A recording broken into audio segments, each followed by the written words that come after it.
के आगाज पर तेजी का रुझान है। केएसई 100 इंडेक्स में 208 पॉइंट्स का इजाफा देखने में आ रहा है। 100 इंडेक्स 39,989 की सतह पर पहुंच चुका है। मजीद तफसीलात जान लेते हैं, राशिद खान हमारे साथ मौजूद हैं। राशिद, तफसीलात दीजिए।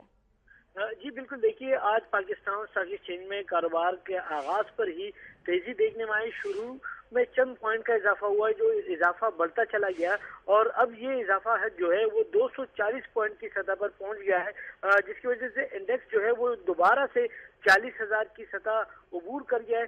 और इस वक्त जो है मुकम्मल तौर पर तमाम शोबों में कारोबार जारी है, जिसमें केसी 30 टीएम इंडेक्स, केएमआई 30 इंडेक्स, आल शेयर इंडेक्स और पीएस केएमआई आल शेयर इंडेक्स में कारोबार हो रहा है।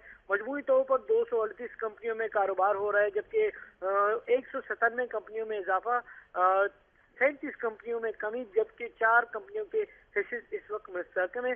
सबसे ज्यादा जो कारोबार जिन कंपनियों में हो रहा है उसमें से पीएससी पाकिस्तान लिमिटेड और मीडिया टाइम्स लिमिटेड ये कंपनियां जिसमें कारोबार हो रहा है। और इस वक्त जो है मजमूई तौर पर 9,24,043 हिस्से का शेयर का कारोबार। तफसीलात के लिए शुक्रिया राशिद।